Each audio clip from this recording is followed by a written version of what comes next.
you like and so. Everybody! There is no mud at the pub, just good chat, debate, and love. There is no mud at the pub, so make sure you like and so.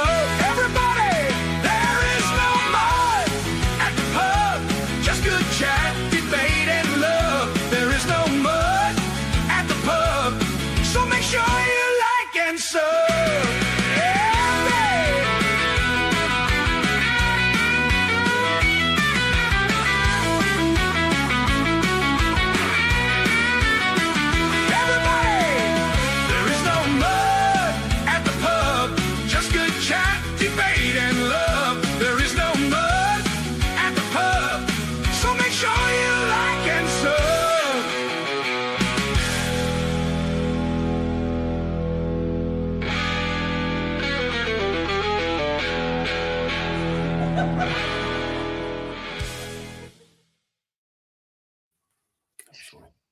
Wow, bloody hell. We're back. No mud at the pub. It's been a while. It's been ages, isn't it? I reckon it's been the best part of a year since we've done no mud at the pub. How you doing, guys? How you doing? Dave, after you, mate. After you. Glorious. Glorious. It's nice. The first time I've done this, mud in the pub, so... Oh, it's interesting, mate. It's interesting. Looking forward to it. Yeah, man. Yeah. So, I'm all good, by the way, Nigel. We haven't been apart for long. It was, I don't know, whatever time the watch-along finished. You know, everything's good, man. Everything's good. 3 points in the bag, lucky for us.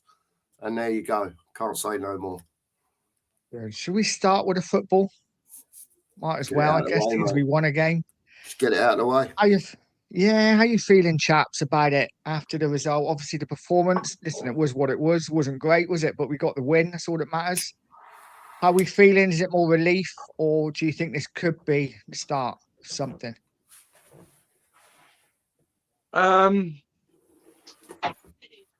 It's a start. It's a start. I feel relieved, but there's a little bit of pressure. Well, there's still loads of pressure on the players. I get that. But must be a massive weight lifted off their shoulders that they've got their first win since the 28th of December. But, yeah, no, it was a horrible game to watch. But sometimes even champions win ugly.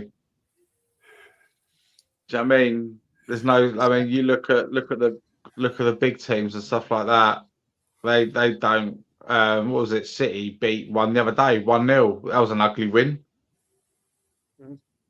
They weren't at their normal high standards. So do you know what I mean? It happens to all of us. Like Arsenal won ugly today. Do you know what I mean? So it's just sometimes you need that bit of luck. And we did have a lot of things going against us. I thought, hey, he's in the house. Yeah, we had a lot of stuff. I think a lot of refereeing decisions went against us. 2 big ones. With their potential 2 red cards they should have had. And it just felt like the referee was completely against us today, but we still... they thought they'd check our goal just to see if it was offside. I just feel like the whole footballing world is against us at the moment. Everything's stacked against us. And we got it done. Very ugly, but hey, do you know what I mean? Win's a win. I'll take it. Just unfortunate Everton couldn't do us a solid, but there's still 4 games to go. Let's see what happens.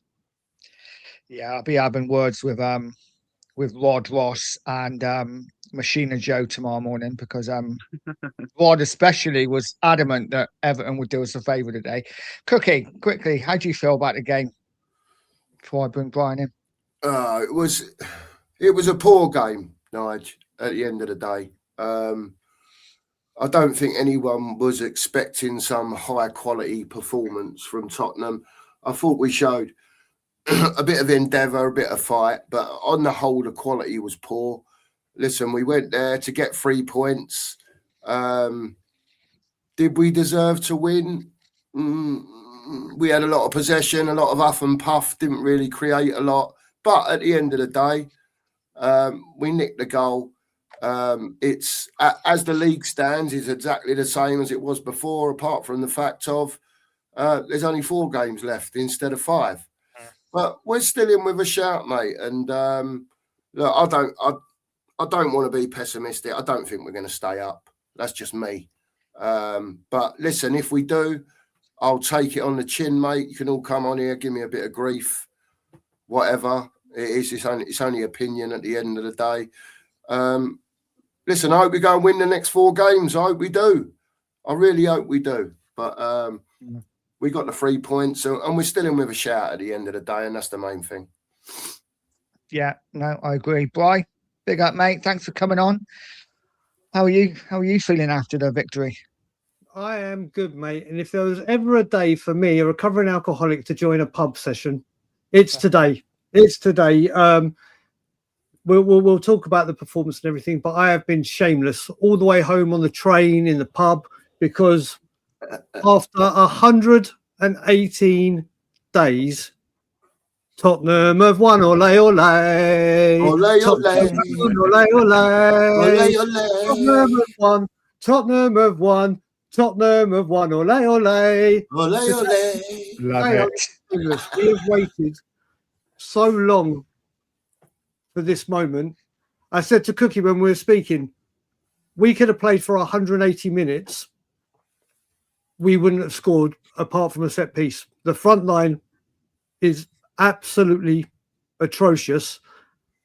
But right now, and what we've been saying for a long time, is I think we would all take points over performance. Yeah. And by hook or by crook, we managed to get 3 points. And I'm starting a brand new thing. I'm going to start a quest to stop all the TV channels showing the Premier League scores and where the table is, because we went 1-0 up against Brighton. We're out the bottom 3. 6 minutes later, Brighton equalised. We're back in the bottom. Xavi did it again. And then today, we scored. Everton equalised. For another 6 minutes, we're out the bottom 3.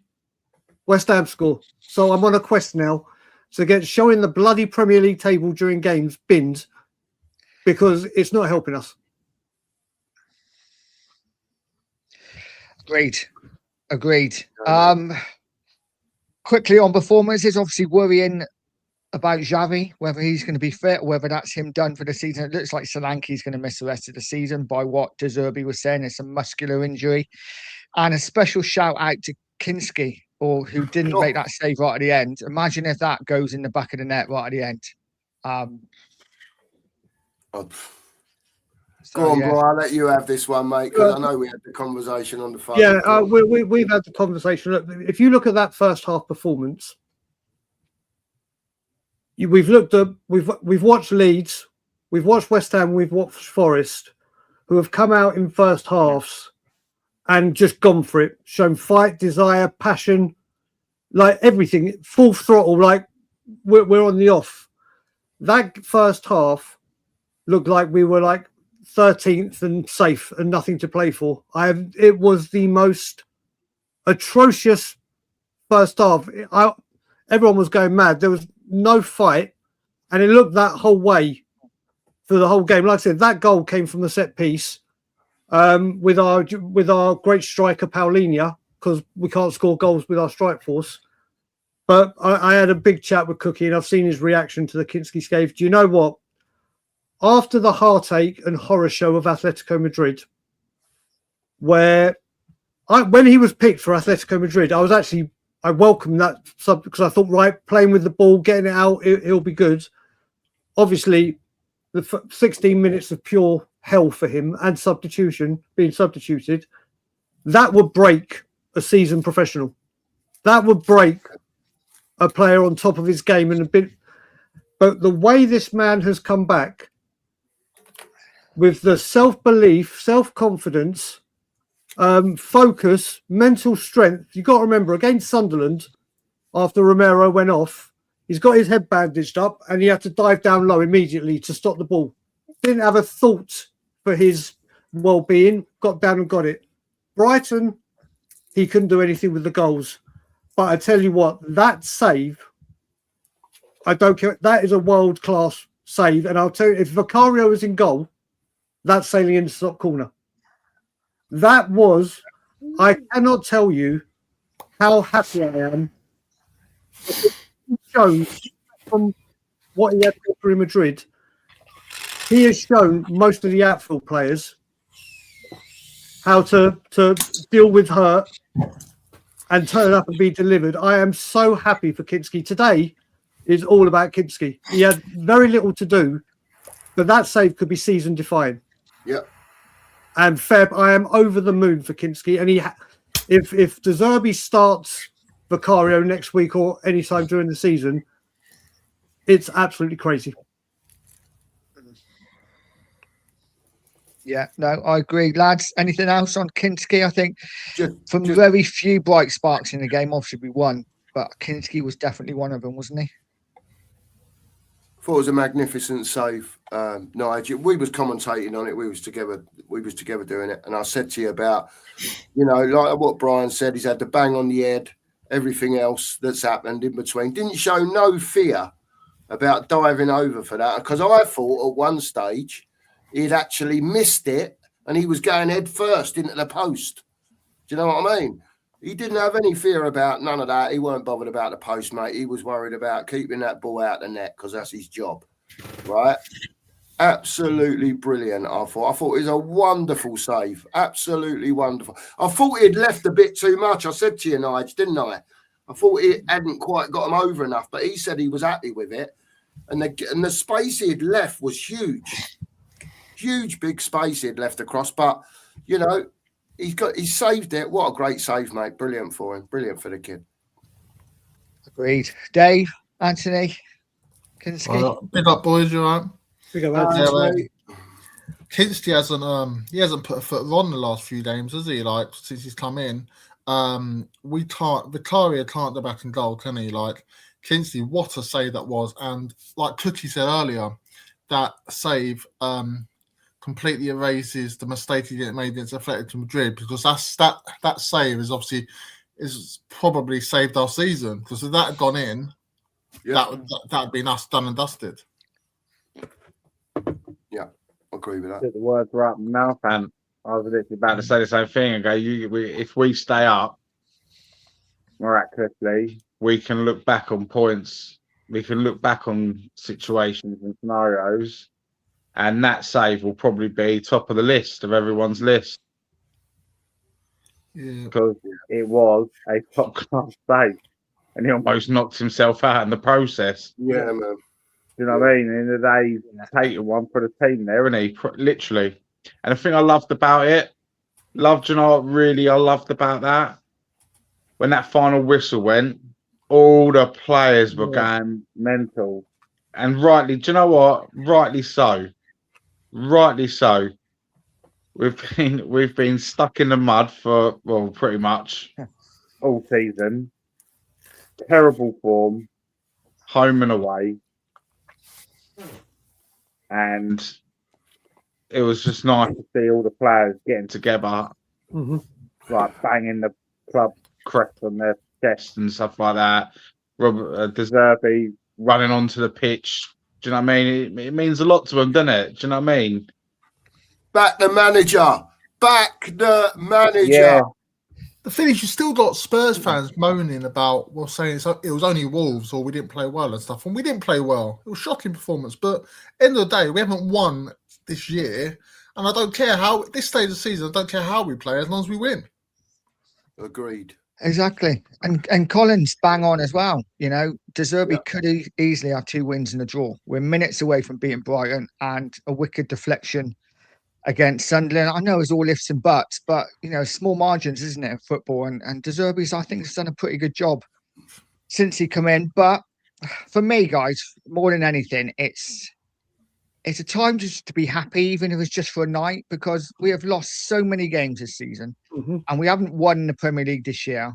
We win a game, for me, and yes, we can look at the way we played and, poor players and the fact we got lucky or whatever.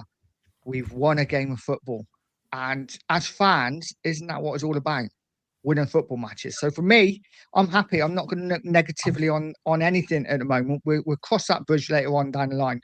I'm just going to enjoy Tottenham winning a game on a Saturday afternoon for the first time in what feels like forever. Fair play. We are going to get into the questions now, guys. Right, Scott, I've got to tell so first Scott one's M, come in. I've got to tell Scott M, behave yourself, Scott. This is no mud in the pub, bruv. You ain't got to be so serious about the football, mate. You know what I mean? You can chillax for a bit in here. Let us know what you really think. Do you know what I mean? Don't hold back, Oh, Scott. wait for Say someone what to you give mean. him a bollocking. You know what it is? I'll quickly with Fonzamano's thing saying we could have had 2 wins and a draw. What I will say, that Sunderland performance, we could have had 14 players on the pitch and we wouldn't have won that game. But what I will say is you can see the impact De Zerbi has had from week to week. It's still nowhere near the finished article. It's still not good enough. Yeah. But that you can see Sunderland was just an awful performance, just awful. And like I said, team players could have been on that pitch. We weren't scoring. Brighton, we played better in patches. We looked more attacking. There were glimpses of something but we switched off at vital moments. You look at Leeds when they went 2-1 down or 2-1 up against United when they threw the kick, they got off and defended like a unit. We couldn't do it against Brighton. And like I said, big no bones about it. If we hadn't had that set piece, we weren't scoring. But like we said, Kinsky, with West Ham winning, if he hadn't made that save, this looks completely different. So it's taken 118 days to celebrate a win. And until midnight tonight, I'm going to celebrate a win because God knows when the next one is coming. And we just see what happens next week. I still think it's too late, but we've 118 days of waiting. I'm going to enjoy this feeling till midnight. Yeah, 100% agree, Bright. So the first question has come in from Carl. It wasn't a question on my list, but Carl's come in with a question, so I'm going to ask it.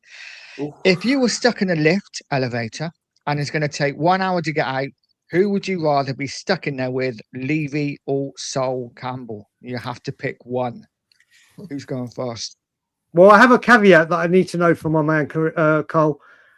Is there caveats of like Vegas? What happens in Vegas stays in Vegas.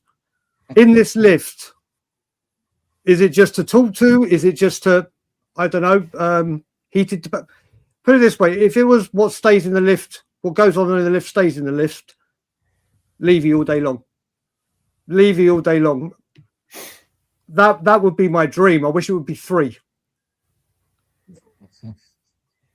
There you go. Have some of that. So Campbell's a big boy as well. I wouldn't like to be in a lift with him. I'd go Levy as well. What about you, chaps? Yeah, Levy, I can't stand Sol Campbell. I've never forgiven him and stuff since the move and stuff. So yeah, it have to be Levy. Yeah,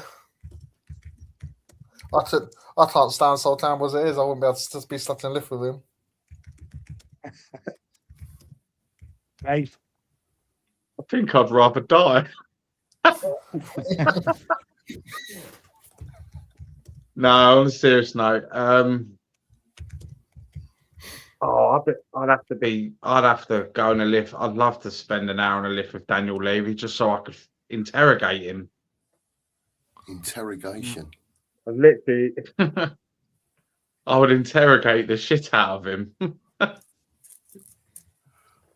Well, Absolutely. basically, just for the final answer, I can't say Levy now because you lot have said it, but I'll say both of them.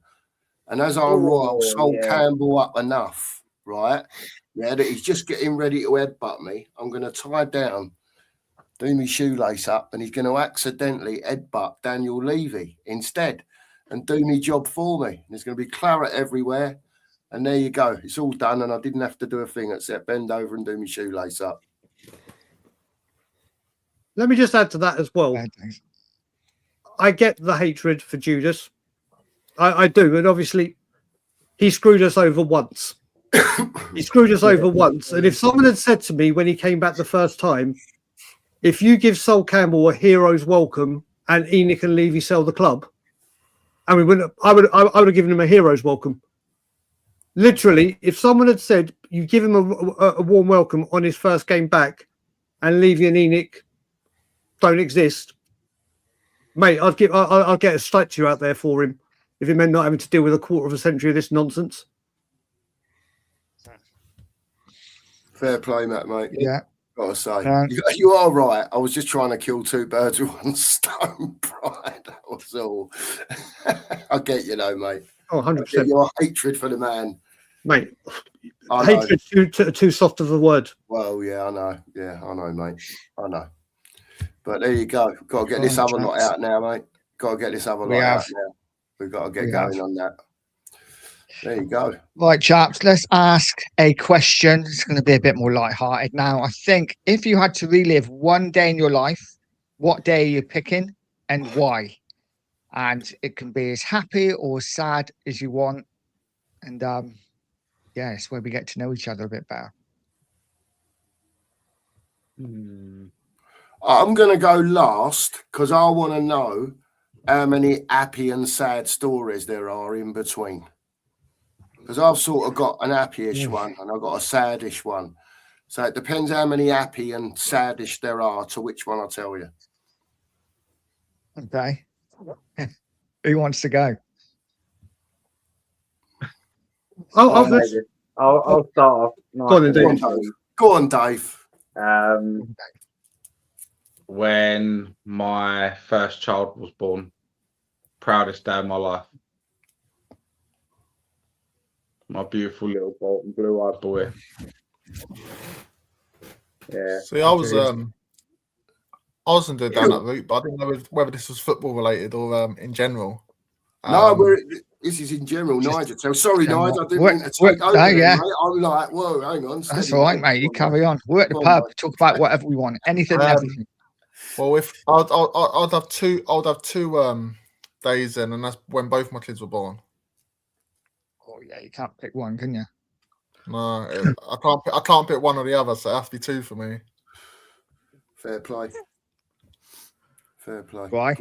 Yeah, for me, obviously, I'd love to pick every single birthday of my nephews and my niece. But I'll go back to the story that I think I said on the Two Marks Nostalgia show. As people know, or people that might not know in this chat, I'm a recovering alcoholic and cocaine addict. Had loads of mental health issues, and my dad, who is now my hero, me and him had a relationship where we couldn't be in the same room with each other, and sometimes it would get physical, and I'm not proud of it. He's not proud of it. But obviously, when I changed my ways, we became best friends, and like I said, his hero, excuse me, one of his hero or two of his Spurs heroes were Alan Gilzean and Dave Mackay. Dave Mackay passed, but I booked him tickets for a Legends Night with Alan Gilzean. And the person that creates or hosts the Legends Nights was a personal friend of mine. And I told him the story, and he said, "Brian, can you get here early?" And I said, "Yeah, why?" He goes, "Just get here early." So I did. He walked me into a room, and in this private room alone was just Alan Gilzean, and said, he's your dad's for an hour.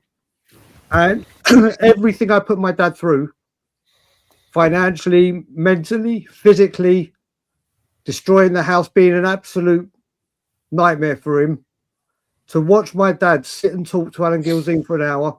You normally see your parents organise seeing your heroes, but to see the gleam in my dad's, or the glint in my dad's eyes, and the smile, and realising that I created that for him, was the greatest gift I could ever give to him. So if I could relive another moment, it would be seeing my dad's face like that again. Yeah. Beat that, Mark. Look. No, I can't beat that, mate. I can't beat that, mate. No way. Oh, Lisa. All right, it's a bit sad. I've got to tell you, it's a bit sad. Okay.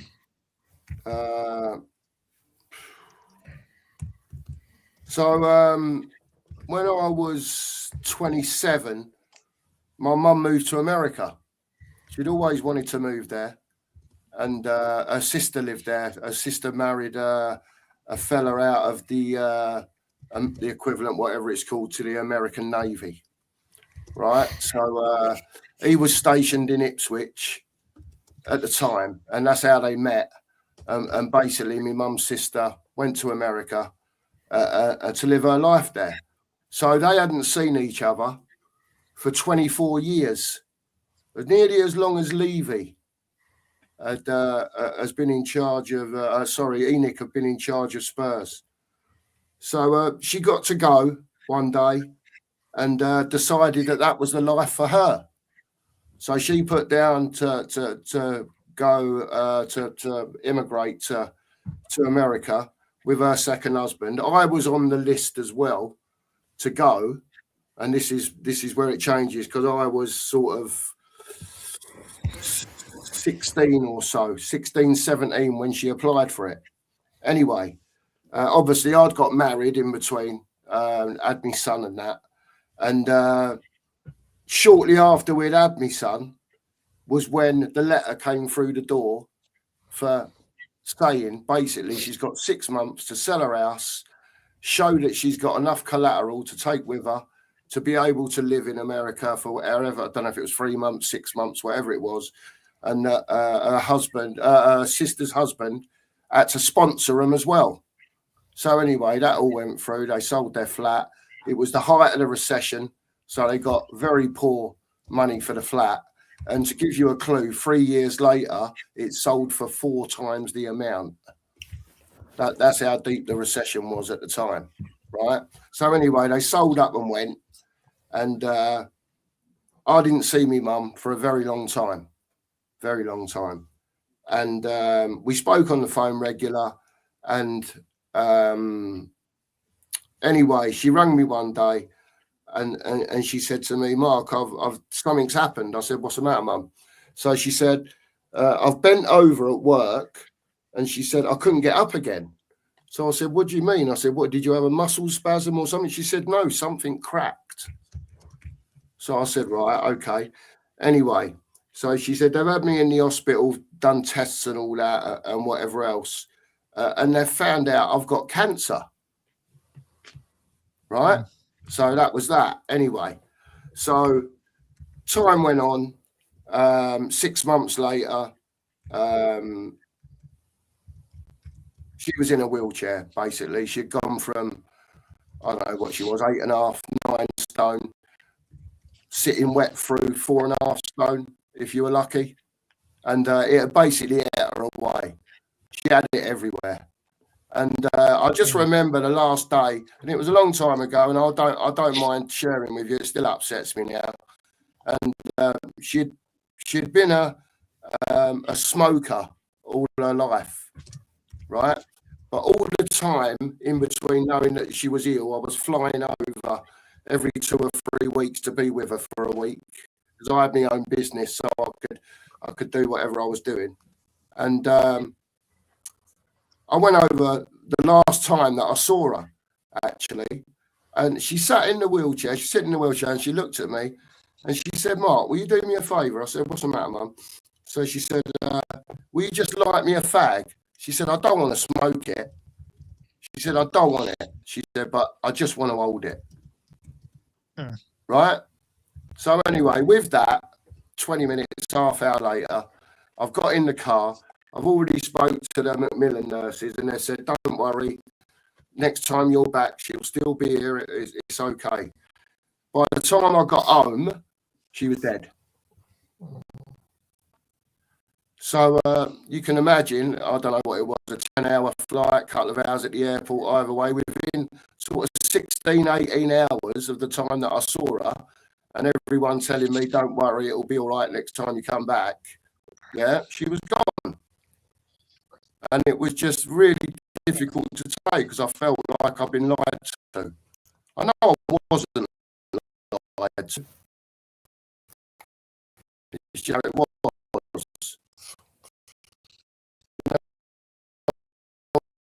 I mean, if I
God.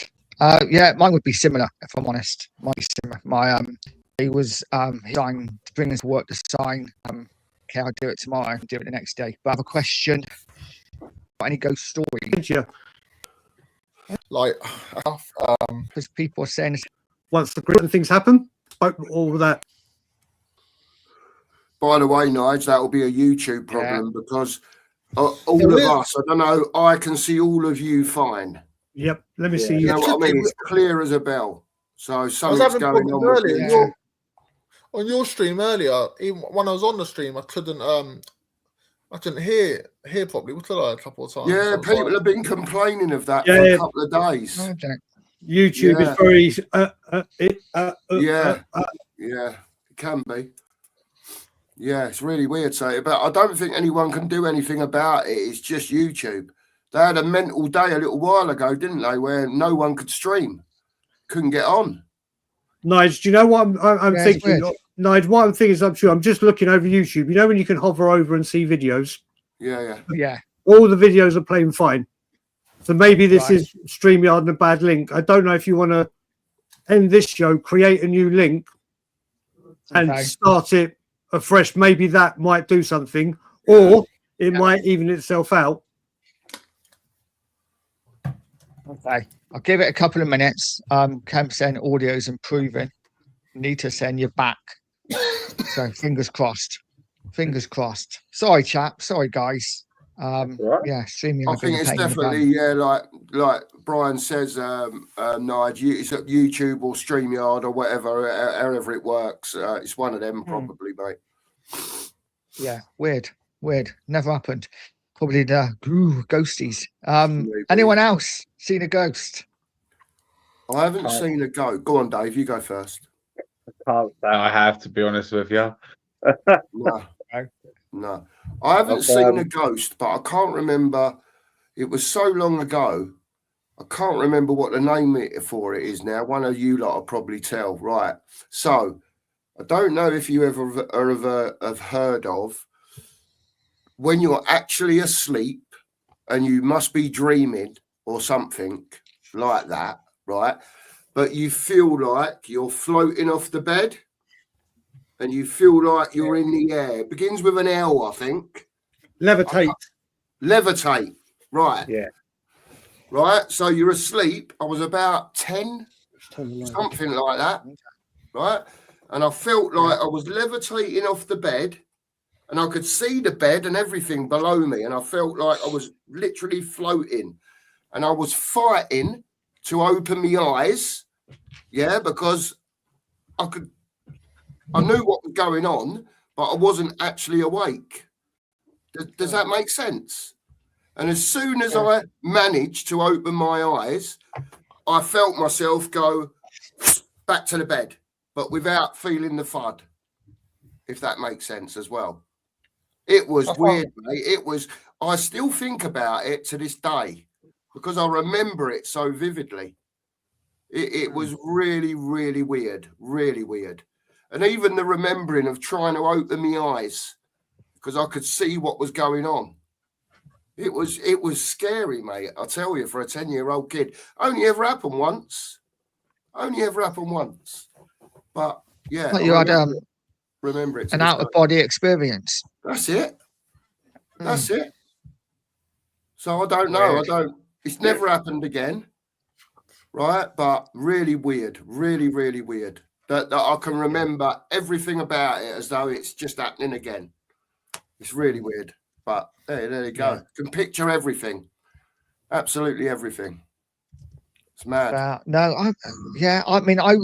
do honestly believe in ghosts. I have had a couple of experiences, haven't actually physically really seen anything properly, but I've seen things out of peripheral vision. And I used to do a cleaning contract in a cafe in the centre of Trowbridge. But and one morning I was there and it was renowned for being haunted over the years. And and yeah, that's what I was laughing at. I'm sorry. And so I was in this cafe working away and I was hoovering and I was near the other end and I was giving it a mop. And suddenly there was this noise And I turned round, and you know, on top of the coffee machine, they have like loads of like cups and stuff. Well, literally one was up there, and it was just spinning, like spinning round. And it's like, how the Wow. fuck does that happen? You know, Wow. there was no one else in there. It literally just started spinning on its own. And yeah, You that's shit probably yourself, the worst thing. Yeah, I left. I didn't do any more. I finished. Gone. Wow. Yeah, that was it for me. Very. No more. The old bum went. Yeah, the money wasn't worth it. So that was it for me. Guys, next question. This is an easy one. Hopefully. Who's your celebrity crush? Oh. You can have two. I'll give you two. What, like as you get older, or when you was a kid? Go with when you were a kid and go with when you're older. Kylie Minogue. When you're a kid or still now. When I was a kid and still now, mate, I wouldn't say no. I'm not worried about the gob or anything. It's, paper bag, whatever you want. I don't know. But yeah, I just fancied her like rotten, to be fair. I did. There you go. Same age as me as well, and nearly the same birthday, by the way. Really? Yeah. There you go. Nice. Mine as a kid, mine was Jennifer Aniston. Ooh. And now it's Margot Robbie. Ooh. Ooh, Interesting. we like the freaky one. So for me, it changes. Used to be Jennifer Lopez, then it became Lita for wrestling. Lita was. Yeah. I Now, remember. Yeah. I don't know why I have a massive thing for Pink, the singer. All right. Yeah. Mate, honestly, I don't know why, but you could ask me this on another day and I'll say three other people completely. But yeah, I don't know what it is, but there's just something about Pink. Can I flub She is somewhere? hot. Can I just, in the middle of this question, can I just, because it just reminded me of something of what Brian said. You know, Philly's got his new channel that he does, the Prez, with the wrestling. Yeah. Tomorrow morning. Just because Brian said it, it's all about Roman Reigns. There you go, from start to finish, Brian. Just so you know, the Mate, video's out in the morning. It fills in the chat. You know my son will probably be there. There you go, mate. There you go. Quick plug for Phil there, Nige. Sorry about that, mate. Sorry. Nice. That's all good. All good. But if Phil's in there, if you want to put your link in the chat, mate, I will bring it up. There you Dave, go. who's your celebrity crushes? Younger. Salma Hayek. Oh, she's still Stunning now. Wet dreams for Dave there, the way his eyes rolled. Jeez. Now, obviously, it's Scarlett Johansson. Easy. He's only a young gun now, isn't he? Do you know what I mean? How old's Scarlett Johansson now? How old is she? probably, I'd say, My age. Yeah, but Dave, what I'm talking about, you know what I mean? She don't look 58, does she? Come on. Oh, let me just add as well, Liz Hurley back in the day. Liz Hurley. Oh, yeah. She was hot. Yeah. It is. Sorry. I'm trying to think of Some nicer. Sandra Bullock. Sandra Bullock. Yeah. Does that count? Oh, yeah. It does for Tell you Nige. what, I know it This does is- for Nige. yeah, you this know, is a good shout as well. Susan Sarandon is hot now as well.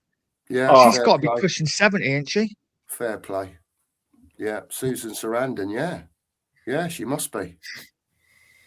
Hang on, any names in I've the chat? got one. I've got another one. Carol Vorderman. Oh, Who? Who? Carol Carol what's her Vorderman, name? Countdown. Oh, Carol Vorderman. Vorderman, Yeah. the mathematician. They- Yeah. I've got a guy in my Enoch Out group who is absolutely besotted by her. I've never seen any, literally, I think she should get a restraining order with how much, honestly, obsessed with her. There you go. I don't know. I mean, she's all right, but can't bring politics into it, can you? But you know, it is what it is at the end of the day. There you go. My two would have to be Sandra Bullock when I was younger. Even though I'm probably the same age as her now. And definitely You always right have now. been, Nige. Yeah, always been Sandra Bullock. And Mila Kunis as well. Oh my God. Do you know what? You mentioned Sandra Bullock. I was more a Terry Hatcher. Yeah, she was nice too. I had very similar looks at times. I was definitely more of a Terry Hatcher. Oh, and Mr. Campbell as well. Mr. M's second choice there. Hang on, it might be his fifth choice because I ain't looked from the top of the chat about his fifth choice. Denise. All right, we're coming off really bad in this show. Rachel Riley's nice as well. Oh my word, Rachel Riley. Yeah, she is. Yeah, she's hot. Mr. M, all good choices now. Yeah. I mean, you're going on about who did you say about Mila? Someone? Mila Kunis. I don't even know who she is. Honestly, I don't even know who she is. Family Guy. I don't know who she is. Yeah, exactly right, Daniela. Sandra Bullock and Demolition Man. Yeah. Oh yeah. That was the movie. That was the one. Yeah.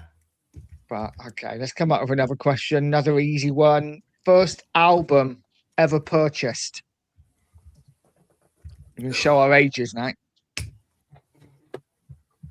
Or CD, guys, for the younger ones. The first ever CD I was given was Gaza Fog on the Tyne because of my obsession with Gaza. But the first album I ever bought as a young kid, my parents got me Michael Jackson Bad, but I got Dangerous. So that was the first one I got. Nice. I'll go next. The first album I ever bought. Wow. With my own money. Well, yeah. I'll probably say Metallica's Black Album. Nice. Like it. I like different variety of music anyway, so you know what I mean. So do I. I'm weird with music. I am. It all depends. Like one day I'll wake up and I'll want to listen to some crack heavy metal. Or the next day, I'll pop on the radio, and I've got this like classical radio station, and I'll listen to that one just cruising along in the car. Lovely, peaceful. Weird. I'm so weird. I like a bit of country at the moment as well. Yeah, really. I like a bit of country. I love some country. Yeah, definitely. Yeah. Yeah, Cookie, what's the first album you bought? Do you know what? I'm just trying to remember as far back as I can, and it's like, was it the first album I bought, or was it the first time that I really got a bit more into music? Because I was a right Jack the Lad when I was 18. Do you know what I mean? I saved every penny up, XR2 and all that, all the gear in the back of the car, the subs, the whole lot, everything. You know how it is. And then it all got nicked, and then it never happened again. I weren't putting $5 grand worth of gear in my car again. I learned my lesson the hard way. I'm just trying to. That's the song for Spurs today. Isn't it just? I need that for next week. Phil Collins. Yeah. Phil Collins rings a bell. And I've got a feeling for the Eagles album as well. There was an Eagles album that came out that took my fancy that I liked at the time as well. Because I liked all different types of music, you know what I mean? Just different things to take your fancy, the tune, the beat, the whatever it was, you know, and but I love Phil Collins. I really got into Madonna for a time. Loved her music. You can go on and on, can't you? But yeah, Phil Collins, I think maybe, and Genesis. I loved a bit of Genesis as well. To be fair, There you go. Yeah, Anthony, first album, mate.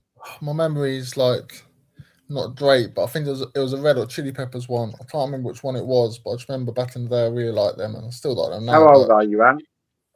I'm 38. Oh, you're only Californication. No, it's one before that. Oh, yeah, I know. It'll come to me. I don't know. Should know. The one with scar tissue and everything on it. What's the Yeah, album called? yeah. I'll come to In a minute. Yeah, I don't know. I'm a lot like Brian. My first single I ever bought was Madness, Our House. And the first album I ever bought was Thriller. And it took me quite a while to save up for it. Was it worth it, Nige? Oh, it's brilliant. Yeah, it was a double album. It's just, I had the Dangerous one that folded out. Did you have that one, Brian? Say that again. The Michael Jackson, the Dangerous album. Yep. Folded out. Yeah. Mate, my mum used folded out, didn't it? It was my mum used to buy smash hits, and they showed you how to make the Michael Jackson bad. My mum made it for me. Was wearing it all over the shop, mate. I am obsessed. Love Michael Jackson as much as Daniel Levy, mate. Yeah, let's just say if you want two complete opposites, there you I go. love one and disdain for another, then you won't get further apart than Michael Jackson and Daniel Levy. There you go. God, here we go. Mr. M said something, and it's just made me think of a question. Yeah, I know what you're gonna do. A, what was the first car you ever had? B, what was the best car you ever had? Oh, do you know what? Let me just answer this one quickly, because then I've got a nip off. I might come back. No worries, mate. I have never ever driven a car in my life, not even a friend's in a car park or anything. So, still waiting for both those questions. Haven't had a car, and can't give a favourite. But I will love you and leave you. I'll be watching, and if you're still going when I'm free, I will be straight back. Everyone, have a great weekend, boys on the stream. Much love to you all, and we'll speak later. And as always, out. Take care, fella. Take care, Brian. Yo, Brian. It's funny. Oh, this one's easy for me. Go on. Go on. I passed my test in January, so the one I've got out front. What is it? It's Ford Fiesta Titanium. Nothing special. Lovely. She's made a B. That's what matters, mate. That's it, mate. That's what it's all about. What's your dream car? Oh, I don't know.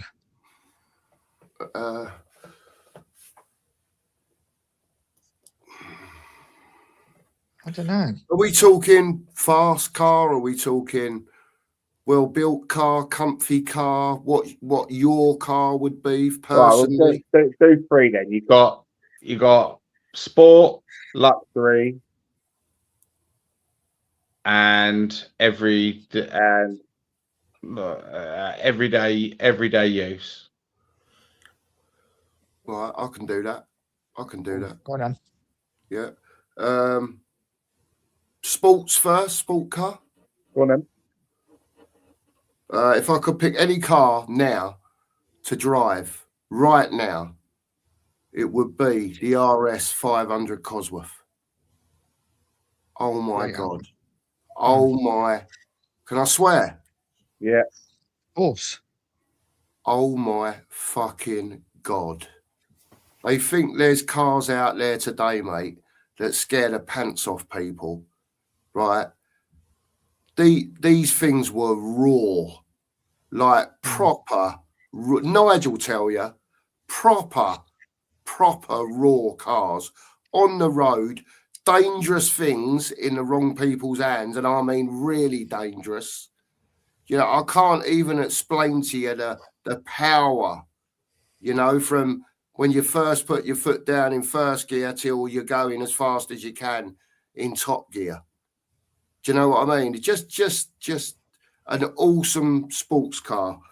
If you want raw, on the road power, speed, shit your pants, everything else that goes in between, then go and get yourself an RS 500 Cosworth. Wow, what a car. What a car. Sorry to go on, but just amazing car.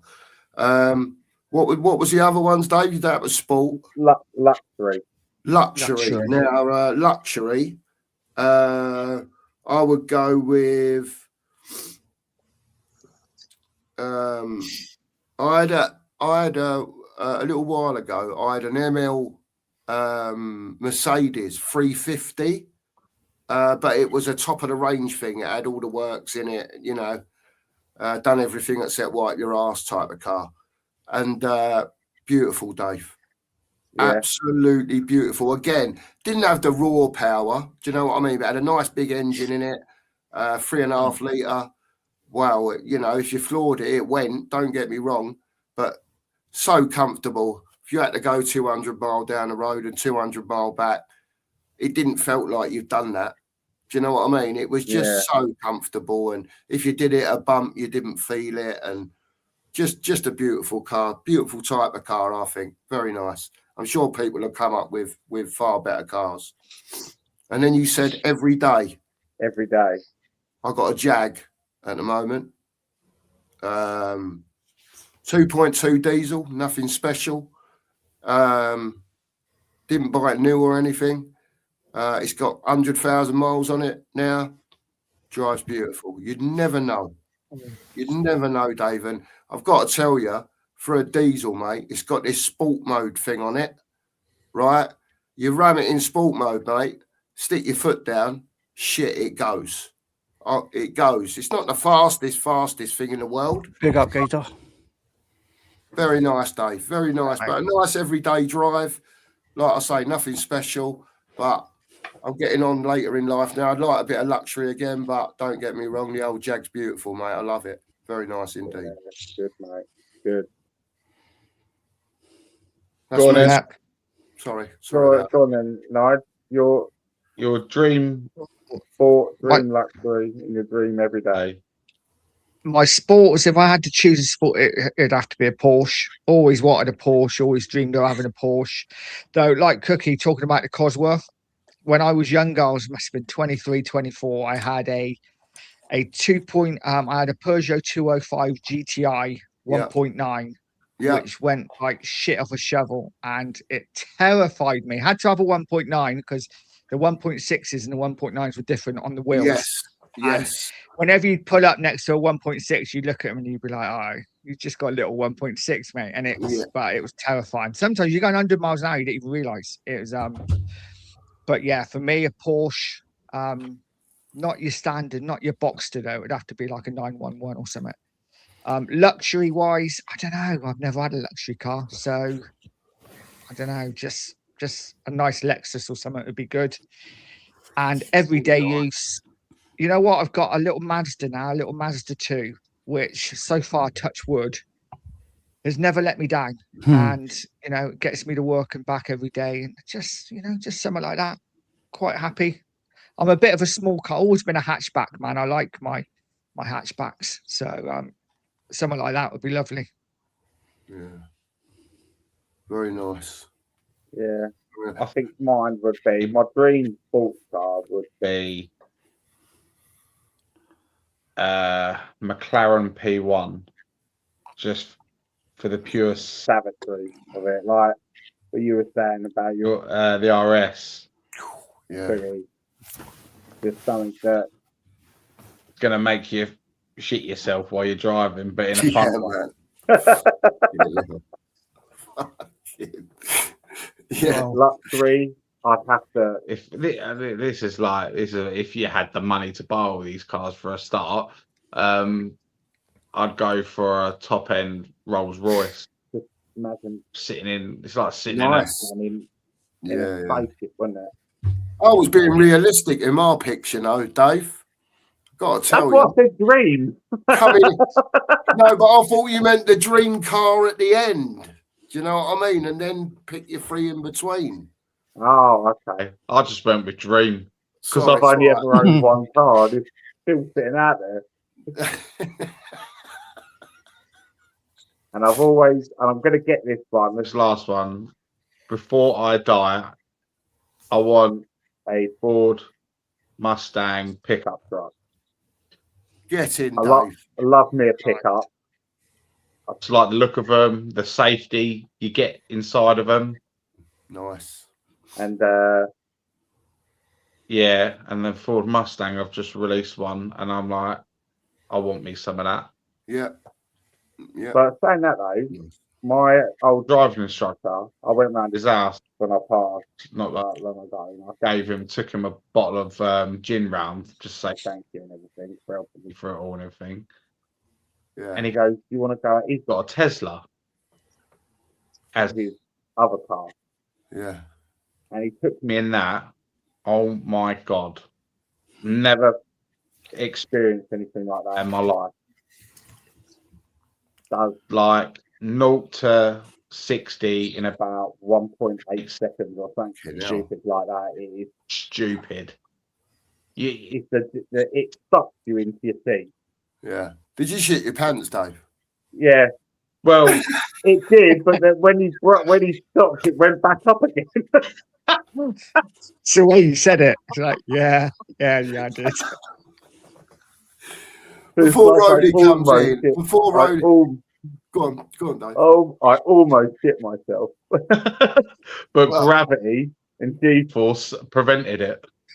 Kept it in. fucking, I bet. Oh dear. I bet that was a weird feeling, that Dave. yeah, but Oh. that car is like Kit from Knight Rider.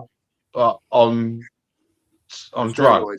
Yeah. Do you know what I mean? On steroids and stuff. Do you know what I mean? It's just It's like you can talk in. it's just phenomenal. You're driving a spaceship.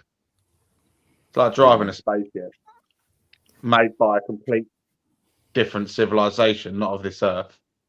It's just so advanced. It's scary. And I said to him, "Can I have a ride?" He went, "Absolutely not." I bet. Right, Pete's got a really interesting question, which I'll Go on. ask and get everyone's view, and Rody and Anthony can start. And he says to the panel, if you could spend one day at any point in history, not personal, where would you go? For me, it would be to see who left Mary Kelly behind in Victorian London. Any point in history, guys, where would you want to be? Where would you want to spend that one day? This one, easy for me. Go on then, mate. because it's the biggest Conspiracy theory of all time. Who built the pyramid? Pyramids of Gaza. Who built them? And stuff like that. So I would love if I could time travel back in time, I would go back to that day.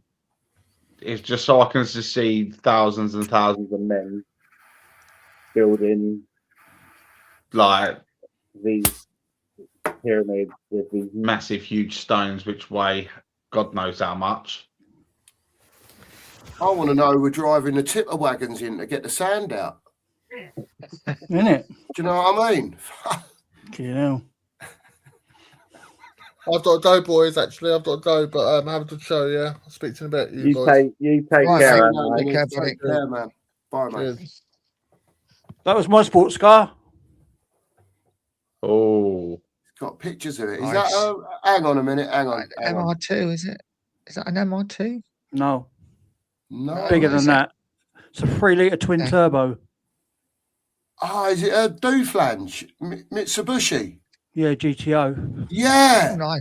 Fuck it. I Nice. thought it was. You know, I was It going to was say fucking- Mitsubishi, and I had to Had a look dump- again. Yeah, dump valve twin turbo. That was my car. Get in, Rowley. Go on, Nice. son. That was fucking quick. Some of that. I bet it was, and all. Yeah, I bet it was. I was going to say before Rowley come in. that's my luxury.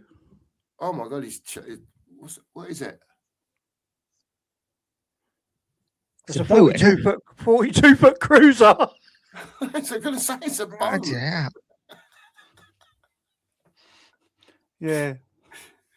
But Oh my that's word. been lifted up. Look, it's got the fucking passerelle on the back of it. That was my boat. Nice. I lost it all in the divorce. Oh, I'm glad you can Glad to, smile about it, mate. Jesus, No. you're punching an hole in the telly by now. That's me on the helmet on the fly bridge. Fucking Oh, gutted, look at mate. That AI is amazing, isn't it? Fucking hell. No, that was Yeah, that was in Torrevieja Boatyard, mate. Sorry, nice. mate. I was only messing about. I hope Scott didn't get the hump with me earlier. I was only messing about. And there's a I had Yeah. a So you Jag. know, Yeah. Scott, I was only messing about, mate. I had a it Jag is what it is. cookie. I had the Nice. 2.7 Jag cookie. The Nice. the S type. We've gone back onto cars again, haven't we? Do you know, it's mad, isn't it? Because all Sorry. about cars. Sorry, all I didn't get my bit in with the cars, did I? And I was looking from the Sorry, car. mate. Go on, Rowley. I love it the way he brings the pictures up as well. Go on, son, get in. That's my car. My 2.7 Jag. Oi, I'll just let you know, Rowley, Right. all right, why you've got that picture on there. There's a very great chance that I sprayed the dashboard in that. Really? If you take the side pillar off, yeah, It's got down your the name on side it. there at the end of the dashboard Stay- where it slides Made in, by Cookie. it will say MC on it. Yeah. There you go. That's how. Of Yeah. course, when we used to spray them, when they went for defects before it went out the spray booth, we Yeah. used to have to put our initials on. So if there was a fault, they knew who'd done it. Yeah, I sold it now. I mean, that was a lovely car. Went to Spain in that S-Type 2.7 diesel Jag. Nice. Yeah, he sold it. Apparently, the spray job on the thing wasn't very good, so got rid of it. Yeah. MC or something did it. It was flaking, you know what I mean? Like our football team. I knew Spurs were coming back into it. Fuck you know. Right, let's finish this question, then we'll finish off talking about Spurs. Talking about a bit Sorry, of sorry, football. people. Yeah. No worries. That's all right. Right, if you could spend any one day in any point in history, Cookie, what are you going with? I would like. Oh, hang on. No, perhaps not. Let's go back in history a little bit. Let's think.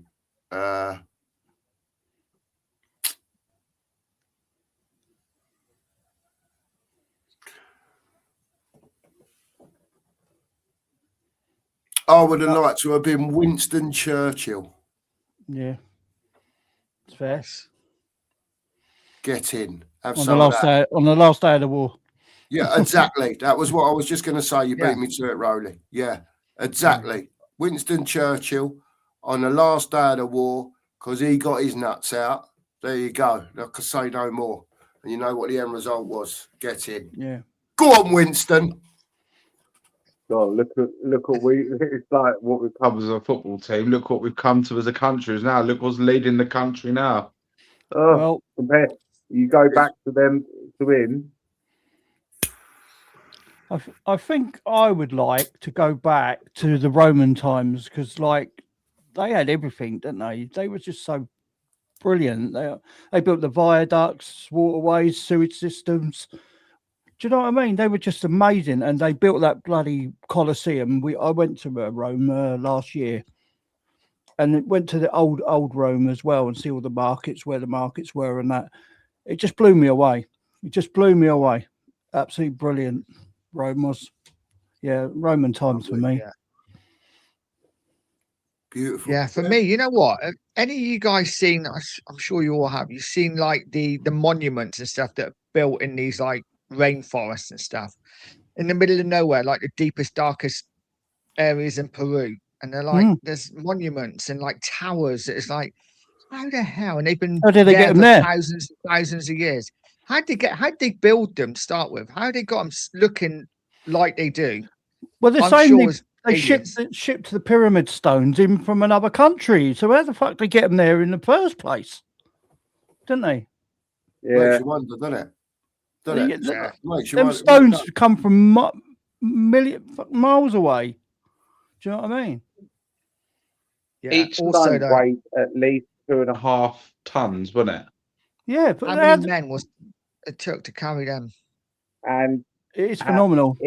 each period, the main Pyramid and it got like something like 1.3 million blocks in it.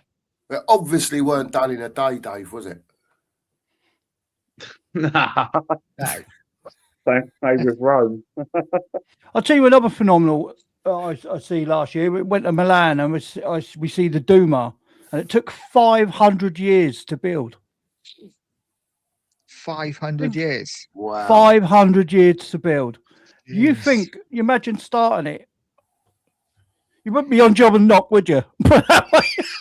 Yeah, you'd want to be the one at the end, wouldn't you? And this is what I'm meaning from the 500 years chat. to Yeah. build the Look Duma. at the history lessons you're getting off of these people. Eden. Yeah. Do you know what I mean? It's like Yeah. it's unbelievable when you think about it. Rowley comes in the chat, history lesson. It's true though, isn't it? A lot of people might not have knew about the Duma. I didn't know about it. I think it's Have really you seen the? interesting. Do you know That what the sort of Duma stuff, looks mate. like? Have you seen the Duma? No, mate, I haven't. I don't even know what Here a Duma it is. is. What is a Duma? When you go into Milan, it's right in the centre. It's the big cathedral, Okay. and underneath, there's like the burial grounds and all that, and from the Roman times as well. It's just absolutely phenomenal. It took us an hour and a half to walk around the bloody roof of it. It's huge. That burial ground is probably the people that started building it. Yeah, probably. Yeah, they're building their own graves. Unbelievable, Yeah. mate. Honestly, it's phenomenal. You've got to go Italy. So the history Even is like unbelievable. even English history is amazing. Isn't it? Like Stonehenge. Yeah, I know obviously those rocks aren't quite as big as the pyramid rocks, but still, how'd they get there? Who did it? yeah. What was it? Was it, is it just some sort of ritual? I don't know. Big up, Philly. How's it going, mate? I'm good, my friend. I see Hello, you Philly, mate. earlier. How are you guys doing? Good. Yeah, Good, not Phil. bad. Thanks, Not mate. bad. Nice one, mate. Yeah, I'm all Well, good. I missed some of your questions, Nige, man. What's your favorite song and stuff like that? And Go your tell favorite us. car, it sounded like. What's I was what's trying to that? think of that English actress sort of No. like. I can't think of her fucking name. So, I like her that much.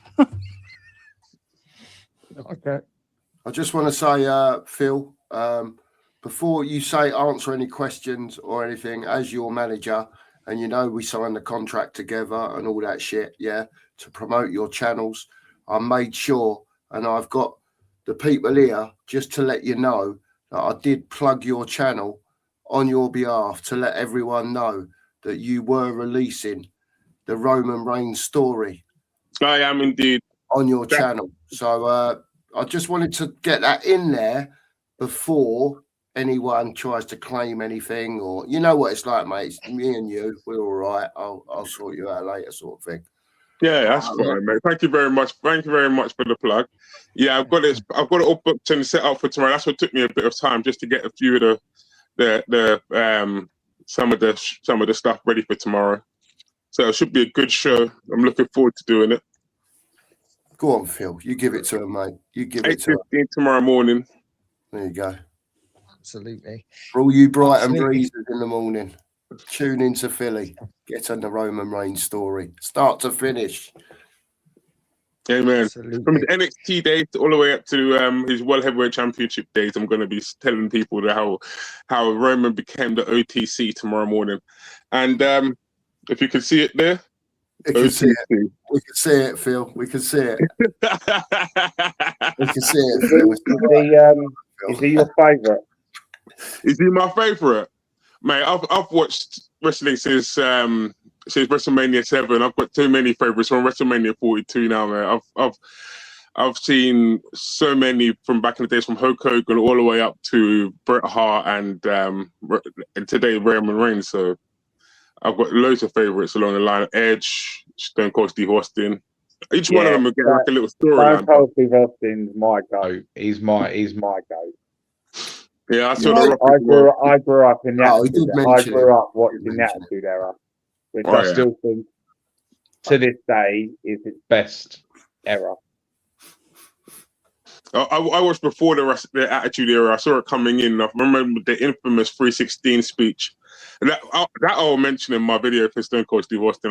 I watched the whole that pay-per-view I watched live, The King of the Ring. Yeah. Who'd he beat? Jake the Snake Roberts, wasn't it? Yes, it was. Yeah, it was, wasn't it? I remember that. Yeah. Wow, good times, man. Last time I Good watched times. wrestling, I think the Bushwhackers were on. Oh my Go word! Yeah. on, Roly. Get No, that is it. WrestleMania. No, that is WrestleMania 7 days. The old Bushwhackers, that's it. Dave's got it. The old Bushwhackers.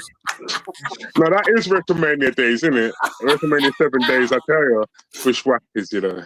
Oh man. Let's be talking about the Rockers, bro. Bushwhackers. Get Last in time there. I watched wrestling was Big Daddy and Giant Haystacks. Yeah, Oh man. wow, Yeah. that's even Saturday longer. afternoon. Rollable Rocco. That's it. Yeah, God. Fucking hell.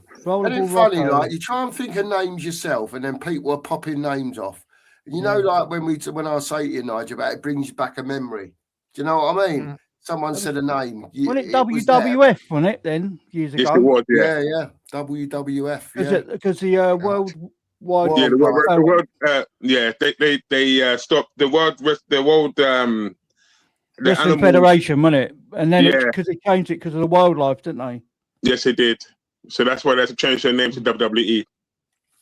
That's one Vince couldn't win, as they Right. say. There you Indeed. go. Indeed. Yeah, well, I used to love Ellie's the got a Bushwhackers, question. so funny. Let's get this question out. Ellie says, if you could be a fly on the wall in the dressing room of any match, which would you choose? I don't know. Dunno, I it's think it'd be a difficult Cluffy day, wouldn't it? Cluffy was great, wasn't he? Yeah, he was quality, wasn't he? I'd love to be a Bill Nick though on the final, the 61, wouldn't it? Do you reckon, Bill Nick? His pep talk. What you know, that must have been amazing, mustn't it? Because what they done. You know what changing room I'd want to be in? That game at White Hart Lane, Tottenham Man United, when Spurs were 3-0 up at half time. And Ferguson apparently said in the dressing room, lads, it's Tottenham. I would have loved to have actually been in there and find out what he actually said. Well, the changing room I'd want to be in is Liz Hurley's, but that's a different story altogether, isn't it, really? Here we go. We're back on the old woman theme again. I like it, Rowley. I like your style, mate. The way you've popped that one in there. And Phil's still got to answer all his yet. No, I'm looking forward to this, mate. I tell you. Looking forward to some of Phil's answers. Rowley, I love the way you brought Liz Hurley into the conversation there, mate. Great call there. Love it.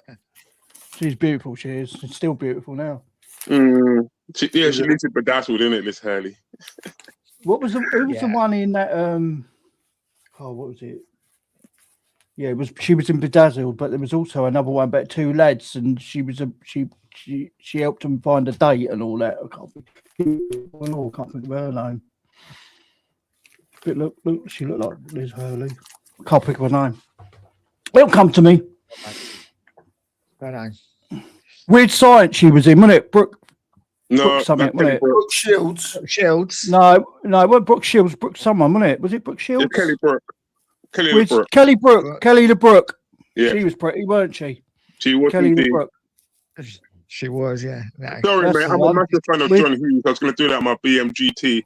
He kind of made Weird Science, Ferris Bueller's Day Off. And before we start, I am going to say that as one of my favorite cars of all time. And 1961 GT California, which is the one from Ferris Bueller's Day Off. It was actually actually a Mustang, but they converted it to a Ferrari 1961 GT California. That is my favorite car of all time. When there were, what was it? The not Khalid, but what do they call it? I'll think of it in a minute. There was a car. No, it's gone. I'll think of it in a minute. Camaro, wasn't it? There was a Camaro in one of them films. I think so. What film are you talking about? I missed that. One of the old 80s films. They brought a Camaro in. It was one of them was driving. Oh, what was the film? It weren't Bueller's Day Off. It might have been Weird Science. I don't know. Something like that. Had the Ferrari and the Porsche in it. Yes, that's right. Yeah. It weren't that. It might have been 16 Candles, or it might have been 16 Candles probably. Yeah. Might have been. Fair. But that, yeah, the Camaro was a nice motor. Come on, Philly. Tell us. Give us your ladies. Give us the go one on. you had a crush on when you were younger, and one you got a crush on now. Hang on, let me I just. had a massive crush on. Barbara Woodhouse. Sit. Barbara Woodhouse. Phil, you got your collar on. Yeah, I was going to say I had a massive crush on the lady who played Sloane Peterson, which is Mia Sierra, the one who played Sloane Peterson in Ferris Bueller's Day Off. Yeah. And now, do you know what? I'm gonna get before I go to his barbecue. I'm gonna get pelters here, but I'm gonna go a savage chick here. I'm gonna have to go with Margot Robbie, innit? Yeah. I thought you were going to say Savage Chick. Then I'm like, woo, gee. Oh no! Margot Robbie's the one I heard, bro. That's all I'm hearing. You know what I'm saying? She's nice. Yeah, I do like. You sure it's not Mary Berry? She'll make you a good cake. No, I do like a mysterious lady, and well, yeah. After watching her in as Harley Quinn, hey, what can I say? Margot Robbie. There is something about Mary Berry, though, isn't there? Oh, don't. No. There is. I'll shut the stream down myself. Oh my God. Behave yourself. No. Mate. Fucking Mary Berry. Here's Grab one. that cup, bro. Come on, man. She can make cakes. A lady or a man that isn't obviously attractive, but it's just something about them. It's just like, oh, yeah. No. No, definitely not. No, I'm not talking about Mary Berry. Someone different. That maybe isn't obviously hot. Oh, I don't know, a newsreader or something. What about Hilda Ogden? Oh no. Here's a good question. I know you want to move on, Nigel, but here's a good question. Talking about this fact, right? Not if you fancied someone, right, because of their good looks necessarily, right? Yeah, But they're the ones. Kate Beckinsale. maybe someone that's walked past you in the street, even if you don't know her, you could describe her. Do you know what I mean? So she might not be like, you might not think, wow, she's really pretty. But there was just something, maybe it was the smell as she walked by and you thought, oh, wow. Do you know what I mean? Or just anything. It's just something that caught your eye or something and you thought, well, yeah. Now, there you go. Well, Sam Fox, really, wasn't it for me? Something caught my eye twice.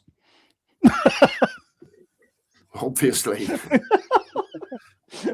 Lusardi in them days. No, seriously. Let's have a think. Sorry to chuck another question in there, Nigel. It just come to me as you know what it's like. No, it's probably that other question wasn't going anywhere, so it's fine. You know, you get me on my part of the question, though, didn't you? Like, it might have happened to you in real life, and you might still have that memory now. It might not be real life. You might have saw someone on the telly, or she might not. Again, it might not be the most beautiful girl in the world, you know, and you thought, oh my God, she's absolutely beautiful, or whatever. But just something. Where do I start with this? I actually, you know what? I'm lucky. I've got two stories. The first one, I'm going to say is I went to a Comic-Con down in Milton Keynes, and I was lucky enough that Terminator 3 was released around the same time. Yeah. And they were advertising for the Terminator movie and the female Terminator in that film. I managed to go outside for a cigarette and lo and behold, she actually come out the shopping centre and came out and had a cigarette with me and my mate as well. And she was kind of hot as well. And she was a nice lady, by the way, a nice person to talk to. Yeah. And the other one, before I get a slap from a person at work, I'm not going to go into her name. She is beautiful. She is magnificent. She's beautiful outside, but inside, she's even more beautiful than that. But I don't want to say anything else before I get a slap, so that's all I'm going to say. I'll leave Mary Berry out of this. Who's going to slap you, Phil? No Mary Berry. Phil, is she watching by any chance? She might well be, so that's what I'm saying. Oh, right, okay, I'm with you. I say no more. I say no more. I gotta say, Phil, I'm not saying another word. I'm not saying Billy, Phil, you I are promise. discreetly putting yourself out there, mate. I know Oh, wow. exactly. I know exactly what you're saying, Phil. It's all right, mate. I won't say a word to anyone. Thank you Honestly. very much. Oh dear. I got to Mate, say, Phil is Mate, Phil is the life is for smoothest living, person brother. on YouTube. Life is for living, yeah, and enjoy every moment of it because, like I say, yeah, you never get the time back. So to hell with it, brother. Just put it out there. It doesn't When matter. we're meeting up, then when we're meeting up, Phil, when we're meeting up for a beer. Oh well, I know about you, man. You ran down the road looking for me. This man ran down the road, yeah. Last year at Savage Do, yeah. My man, Cookmaster, ran down the road, yeah. Picked me up off the street, you know. Love him to pieces, bro. Trust me. Man.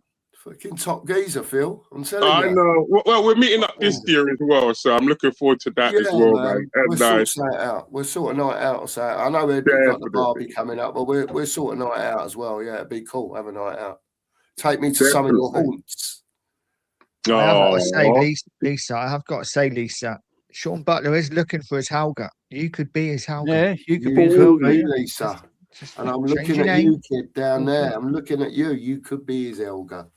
There you go. See, Oh my god. Yeah. we could always Let's put a come back. word in for you, Lisa. You know, on the sly and all that. You know, someone could put a word in anyway, but we won't. We won't, Lisa. You're all right. No, exactly. I mean, it's live on stream. Different But, story. you know, Isn't it? it is what it is. Yeah, of course. Yeah. I mean, privately, we won't say anything, Lisa, but you know. Now, what were you saying about music-wise? Because I was listening to what's your favorite music is. Yeah, I'm a connoisseur of the arts. I do like Bear McCreary as a composer, and he did the Masters of the Universe, and he did the soundtrack for a game called God of War Ragnarok, Blood and Sand. Yeah. I'm a massive fan of the Cranberries, Linger. And I'm a massive fan of this one's just for you, Cookmeister, yeah. Top of the World by the Carpenters. Oh my word, love the Carpenters, Phil. Absolutely love. Do you know what? I grew up on the Carpenters when I was a little boy because my mum used to play it every Sunday morning, the album that she had when she was doing the cleaning the house on a Sunday morning. Yeah, I'd come in from football and the old Carpenters would be on. Every Sunday, mate. Sunday lunch would be bubbling away in the kitchen. She'd be cleaning up, telling me to do my little jobs and all that. But yeah, the Carpenters, mate. You loved it. Isn't it? Beautiful, beautiful music. What a beautiful, pure voice that girl had. Absolutely unbelievable. Beautiful. Bless her heart. Yeah. Right, a song I've been listening to just lately is Sound of Silence, and it's by Art Garfunkel. Yep. But there's a band called Damaged or something like that. I think it's Disturbed. Damaged. Disturbed. That's it. What a voice that man's got. Have you heard it? Have you heard Disturbed? No. The heavy metal. He's a heavy metal singer, but he sings Sound of Silence. You should hear that. That is something else. Really something else.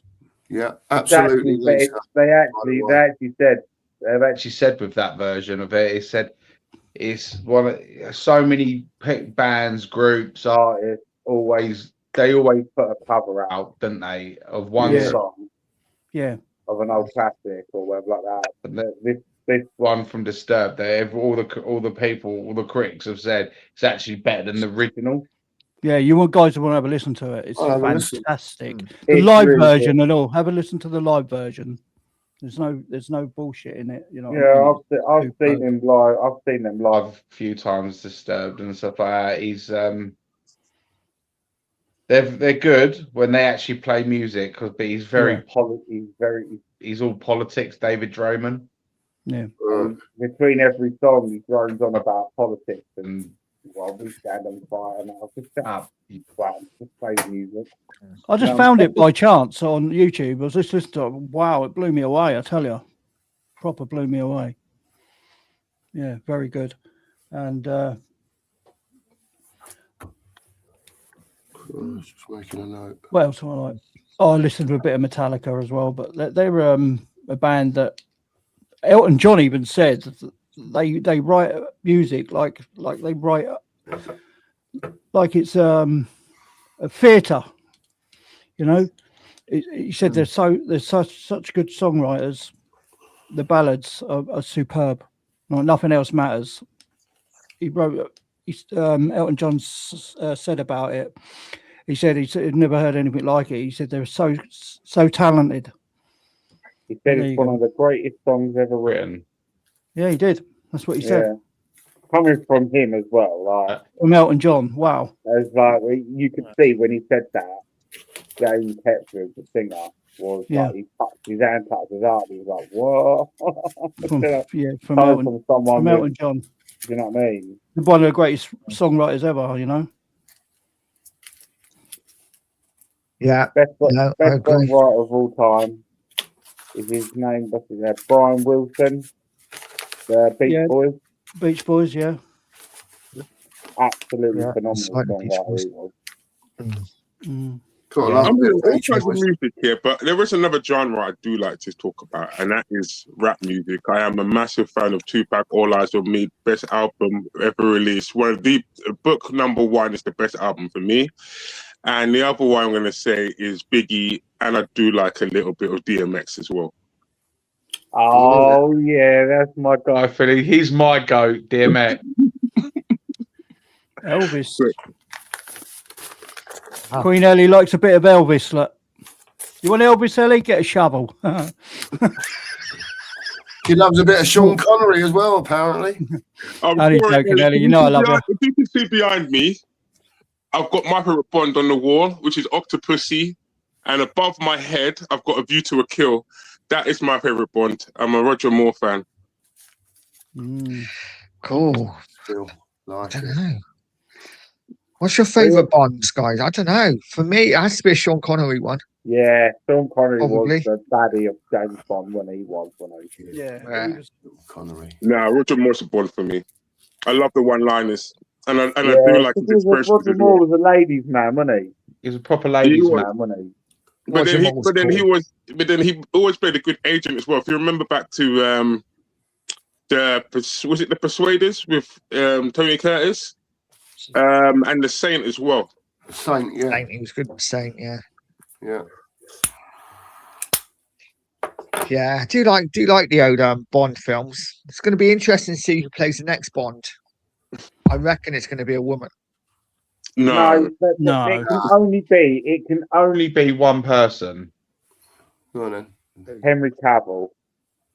He's a good-looking boy to play James Bond, and he's so English as well. I thought it was going to be Tom Hardy. I thought it was going to be Tom Hardy. I did as well, to be fair, Rowley. I thought that was. I think that's a very He's good. He's looking a bit rough though now, isn't he? A bit rough around the edges, Tom. Yeah, but that's good. That's good though. You need a bit of a Bond like that who's proper. Yeah, I guess so. That's my missus' favourite. She love him. But speaking of Tom Hardy, film legend, playing both of the Craig brothers. What a performance! How we didn't get an Oscar for that is beyond me. Yeah, I see Mr. M sticking all the motors in there as well. Here we go. Here we go. Lancia Delta Integrale and all that. Get in. Oh dear, look. Renault 5 GT turbos. Don't make I cars think like they used to. someone put the old Nissan Skyline GTR R34. Yeah, that was another rapid motor, wasn't it? I'll tell you what. I had a midlife crisis when I was 40. Right, so I went and bought it was a demonstrator model, but and I worked for Fords for a long time. I knew this was coming out, but there was only a limited edition of them being made. So I bought a bright orange, demonstrator ST220 Focus. Oh, what? 6-speed turbo. Fucking hell, that went. Don't get me wrong, it weren't on the Cosworth raw power, but I loved the sound the gearbox used to make. Do you know what I mean? You could hear it roaring. It had it was the old Volvo T5 engine in it that was scaled down. Cool, that did go as well. Really, really nice. Really nice for a small car. Sorry, just thought I'd get that one in. No, I'm just reading the answer from Pete Chambers. Yeah, Pete Chambers, big up Pete Chambers every time. And this is, I do like Timothy Dalton, and there is one particular Bond of his I do like. I always like Living License to Kill, but as I've grown up more and more, I do like the Living Daylights and Aha. I do like Aha's songs. Take On Me, but for that movie, they did the Living Daylight soundtrack. Oh, beautiful track. Oh, and the sun always shines on TV as well. That's Aha. The sun always shines. Have you guys ever tried that? That's lovely. Have you ever tried that? Yeah, it's all right. The What's that, the old Jack black, Daniels? no, it's a blackberry. It's a blackberry one. Look. Oh, not a blackberry one. I was going to say, you can't tell me about Jack Daniels, mate. It's the only thing I do drink. What do you mix it with, though? Nothing. And I've just nearly done that one. Straight. No They say pisses you're about. supposed I like to. fire. They The say fire. you're supposed to drink JD straight. That's it. Not even ice with it. They say. No, it's not- Love it's it, not. mate. Absolutely love it. But it's the only alcoholic drink. I don't like beer, right? I don't like nothing like that. But you could give me a glass of JD, mate, and I'd stand there happy all night, mate, sipping away at that. Beautiful stuff. They do the honey. They do The apple. honey one's lovely. Yeah. It's really Yeah. nice, the Tennessee honey. Yeah. Yeah. Yeah, Nita's talking no. about boxing. Let's ask a boxing question. Who's your on, favourite then. like boxer through the Oh, years? Like Clay was the one best, boxer wasn't that you've loved watching. Clay Oh, was the yeah. best. Clay. Who? Cassius Clay. Oh, Muhammad yeah. Ali. Muhammad Ali, yeah. Yeah. Yeah. Mike Tyson. What? He was entertaining. Mike Tyson. He was just It was just a different animal, wasn't he? Just a different animal. he had 90% of his opponents beaten because they're They're all, all scared shitless of him. especially Pound that for pound, Mike the best Tyson that came boxer. out of prison. Pound for pound, the best He boxer. was different, wasn't Sugar Ray Leonard, wasn't it? He was awesome. Oh, he was good. But Tyson was just different. The way he come in, it's just like the black shorts, the short black socks, and the black Yeah, boot. yeah. Whereas everyone else is like flash, and he's just come in, it's like black shorts, black boots. Just, yeah, he was good. No. Tyson was good. Do you remember when we were talking about boxing? Do you remember when Marvin Hagler fought Alan Minter? Mhm. And he just come on with a red dressing gown. And he goes, I wear this because it reminds me of blood. Marvin Hagler, yeah, it was dark red, and he just come on like that, and there was no like writing on it or nothing, and he just come in and done his business and cut Minter to pieces. Certainly did. Absolutely cut him to pieces. See, you got Prince Hamid. Did you watch? Have you seen the movie on Prince Hamid? Like, yeah. No, I've not seen it yet. Yeah, it's all right. It's quite a good movie actually. Mine's controversial. I'm There gonna you go. Look, be Hagler controversial. Hearns. That was a I'm fight. going to be controversial big time. I like boxing matches, yeah, but I like when people who talk their smack get a good beating, and so I'm going to say Usyk, just for the fact here that when he thumped Tyson Fury decided to go coast to coast, yeah, from post to post, yeah, and I was like, yeah, you deserve that for running your mouth, bro. If you're going to run your mouth, yeah, back it up. So I'm going to say Usyk. Yeah, He went all the way. Phil, you know, and I know that Fury went about that fight all the wrong way. And if he could do it all over again, right, I tell you now, he'd learn every time that Usyk moved to block every space and keep pushing him back into a corner, right, where he can't he was move. big enough to do it as well, though. He was big And I enough. can't understand why he didn't do that, Phil. Because there was a fighter years ago. The first match they had, he was yeah, massive, that like Fury. first match was brutal. But the way that Tyson Fury put him down, yeah, kept putting Usyk down. When they got into that ring, yeah, Usyk just showed him who the man was, yeah. And that round, yeah, where he thumped him, and like I said, he went coast to coast, yeah, from post to post. Even if you hear the commentator, oh, the big man's gone down, they're like, yeah, the big man went down because he ran his mouth. They couldn't back it up. And it's like the David Hayes one as well. I can't stand people like David Hayes who ran their mouth as well. That's the man, Joe Calzaghe, best boxer we've ever had in the country. Agreed. Joe Calzaghe, no one beat him. Well, I'm going to go left field as well. All right. And before I name him, what I will say is He's lost a few fights now because I think he should have finished his career a while ago, but he hasn't. Right. But what I will say is, Sugar Ray what's Leonard. the There's another one. boxer? Well, I can't remember the fella's name, but you might be able to help me. Right. He's a promoter now, American boxer. Back in 90s, I would say, maybe 2000s. His name's going to come to me in a minute. I can't wait. Anyway, right. I watched this bloke train for this fight, right, and I've never seen anything like it. He told the world he was going to win this fight, and this was a world title fight. Sugar Ray, yeah. Right? And I watched this bloke train, and they showed documentaries of his training all the way through. Yeah. Right? Ernst and Agler was a fight. No, this is nothing to do with Ernst and Agler. No, he's just come up. Sorry. This is Manny Pacquiao. Oh, good. Right? Yeah, Filipino banger. Can't remember. He's a promoter now, massive promoter in America. Yeah. And I can't think. He was a world champ. He's a Filipino icon. Full Floyd Mayweather, the same, same sort of era. I can't remember. Talking about Mexican. He's talking about the good-looking guy, isn't he? Look about him. He's Filipino, mate. No, the promoter that he fought. That's the promoter now. Oh, Manny Pacquiao. Yeah, if you watch, good-looking guy. I can't think of his name. Yeah, I can't think what his name is. Anyway, regardless of that, I'll just say to everyone, Oscar De La Hoya. There you go. That's him, right? Oscar De La Hoya. If you can get back and find the film, the recording of it.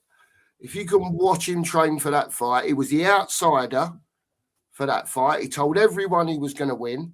Right, I had a month's wages on him at 3-1 on Betfair. That's how big he was to win the fight. Schooled Oscar De La Hoya. Absolutely schooled him. Watch the fight, but watch the training before. Oh my God, they're hitting him with sticks. And he's standing there like this, taking it. And they're hitting him with these bamboo sticks like this. I remember that fight. I remember that fight, he gave him a beating in that fight, I remember that. Did he? Man, what a fight as well. What a great fight. But if you get a chance, watch the training of it. I'm sure it'll still be out there on Sky or something. But yeah. Different gear, mate. Back in the day anyway I think he should have finished a long time ago. Agreed. Yeah, he started losing, didn't he? Yeah, politician bloke, and he or something as well.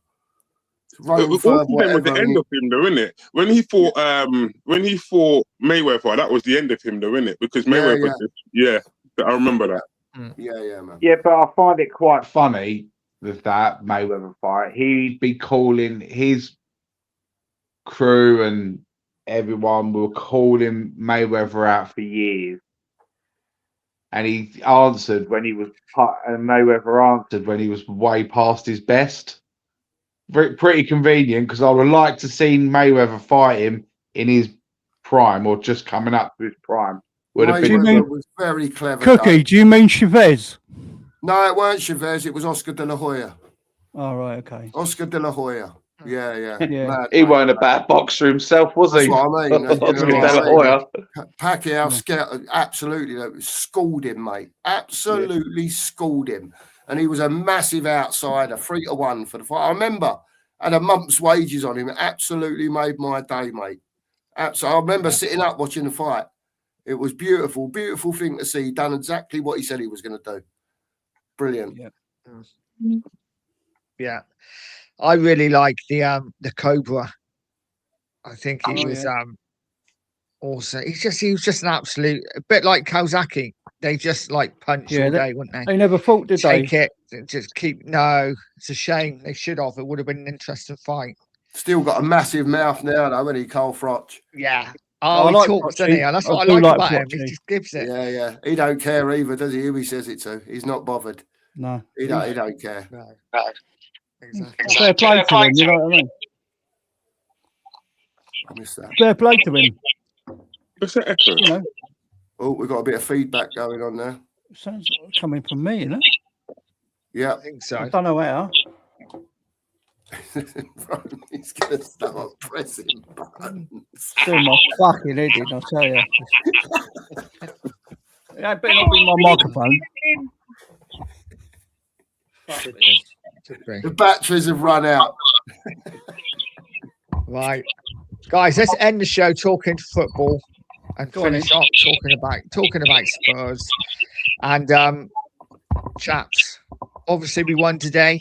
I know, some people are happy, some people are like, oh wow, we're still shit. And Still we piss are. poor though, isn't it? Are we going to stay up? 4 games to go. How many points are we going to get? Have we got a chance to stay up? Or does today not really matter because we're going to lose anyway?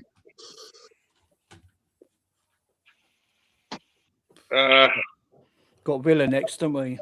I can't see us turning Villa over. Not in a million years.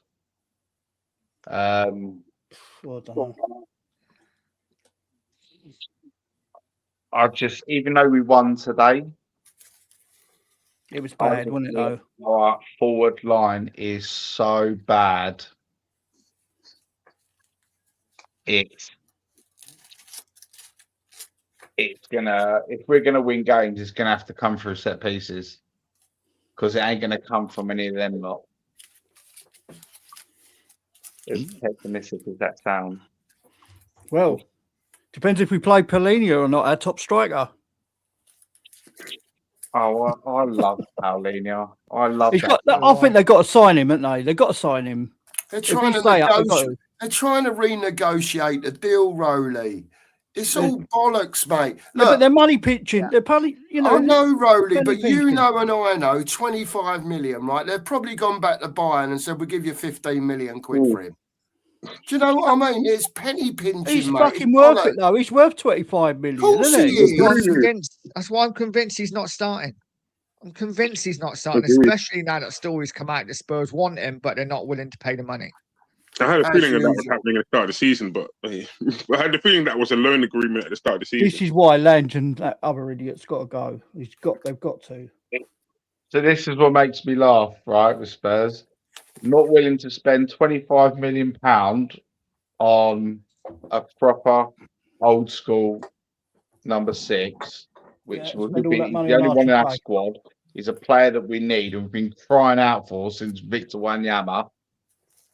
But they're quite happy to splash 65 on Richie and Solanke.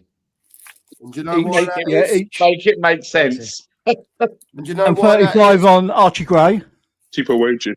Yeah, all that is because all them, at some stage in their contract, if they turned out to be all right, they've got a sell-on value. Yeah, Agreed. it's signed Paulinho, on a 3-year contract. How old is he now? 30? Yeah. They're still on value. He's going to be 33. No sell-on value. That's all they're interested in. They want their money back, and if they can, a little bit more. That's all they're interested in, Rowley. Unfortunately, Cookmaster, football doesn't work like that. It doesn't work like stocks and shares. If the player doesn't perform, then you lose money on the player. That's the same. That's the way the cookie crumbles, isn't it? And unfortunately, a lot of our players don't perform, so we're going to end up losing money on them. And that's just That's it, isn't it, man? Yeah. How much did we pay for Tongi and Ndombele? Wasn't it like 55 mil? Something like 55 that. mil, yeah, something like that. And look 55, what, 55 and it went for nothing. We paid off the remainder of his contract Yeah. Yeah, went for last year. Big money as well. Big money. Absolute massive money just thrown down the toilet. Richie, if we sell him in the summer, what's he going to go for? 15, 20? No, because Richie will go on a free. Well, His there you go. contract contract is up at the end don't of the run season. out though till 2027, does it? No, it runs out end of the season. No, it's next season. Oh, there's conflict here. I'm pretty sure. Conflict of opinion. You might be right, Philly, but I'm pretty sure it's end of next season. I could be wrong. Yeah, though. I don't know. We'll I look know this one Basuma's up. end of the season. Basuma going for on a free at the end of the season? Yeah. Who else is going at the end of the season? Let's assume on the staying up and the going down. We know a load on going down. But if we stay up, who's going? Do you know how much A lot. Ndombele actually cost Tottenham? 63 million quid or something. Tango Ndombele cost Tottenham Hotspur in a total of more than 91 million before his contract was terminated in June 2024. That's with his contract as well, wasn't it? Yeah, 91 million. Fuck me. That's how much Yeah, he good cost shit. us. One player who was That fucking virtually useless. never played He was useless. Yeah, because he was too busy Yeah. down McDonald's. There you go. He had a absolutely. £5 million settlement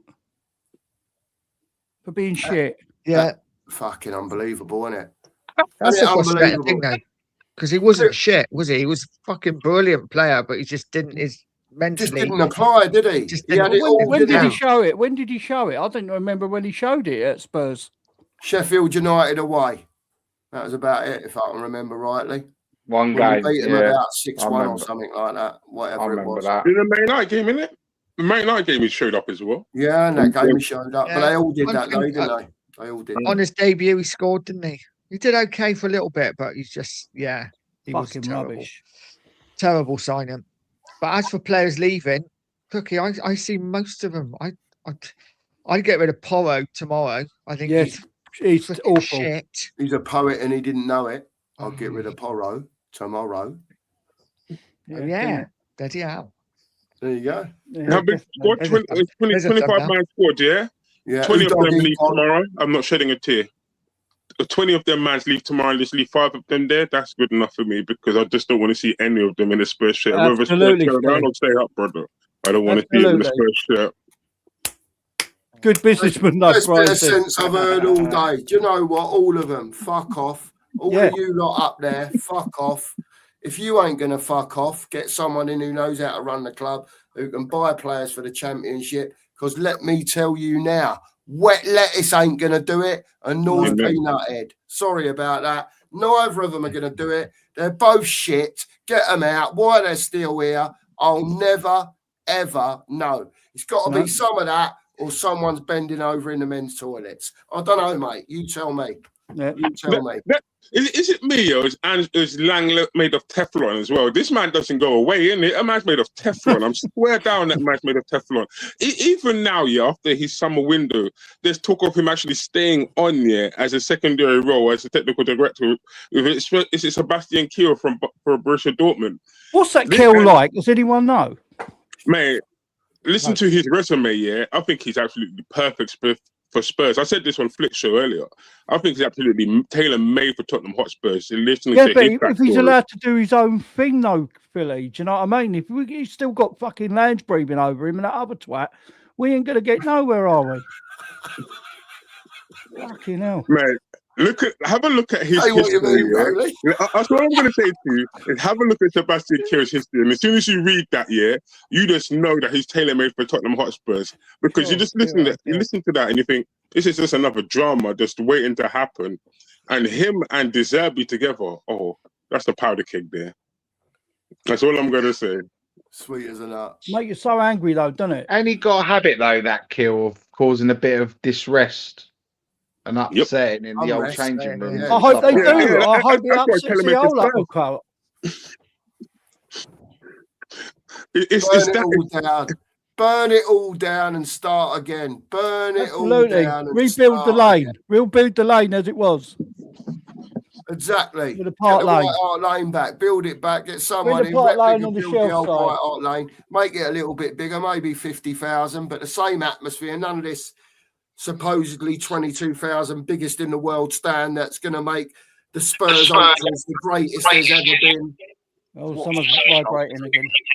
What's going on there? Spurs Ultras. Come on. Put the fans who want to cheer and want to give it the big un throughout the game for 90 minutes in one stand. Do you know what I mean?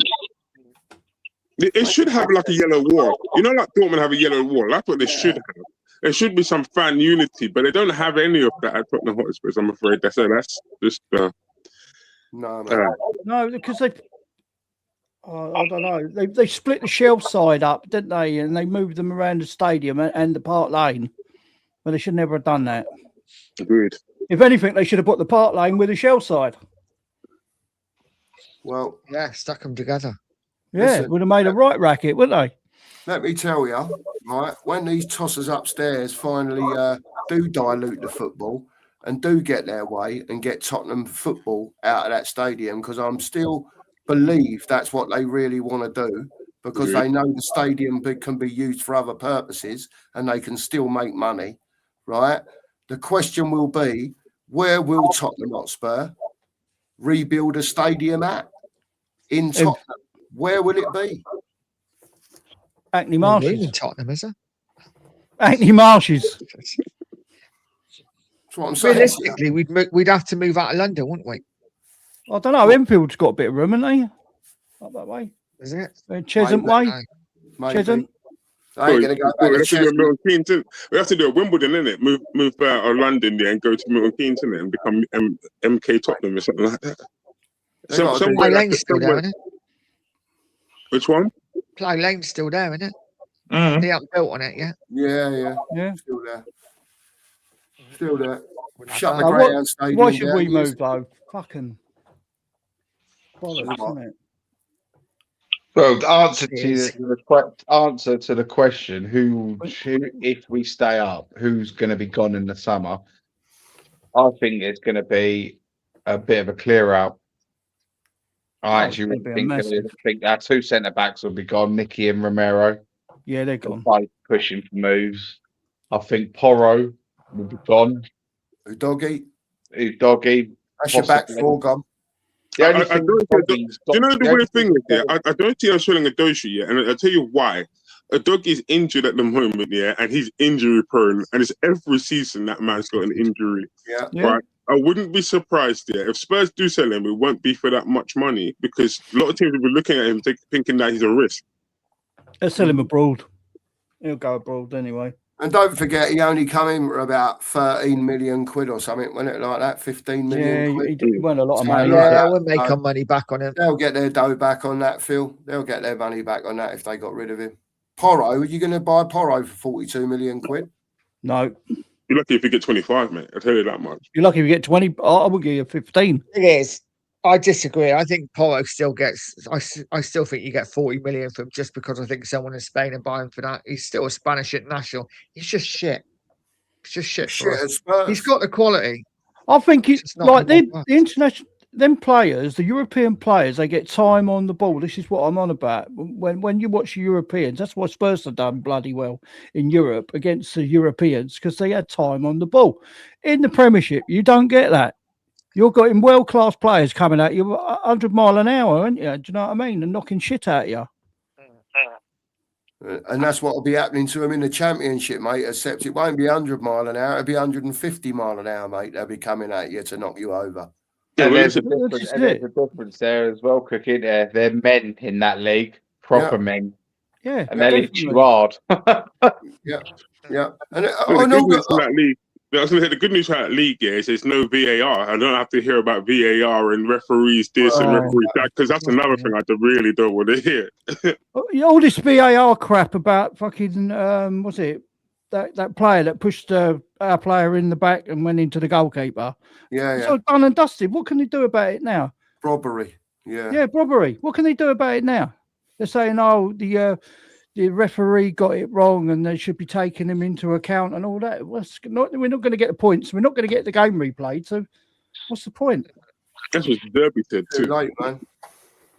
That's exactly what the Derby said. He said, "What's the point in telling me now, yeah, when this game's Yeah. gone already? You're not going to replay the game, are you? So what are you No, telling me that for?" That's it, Philly.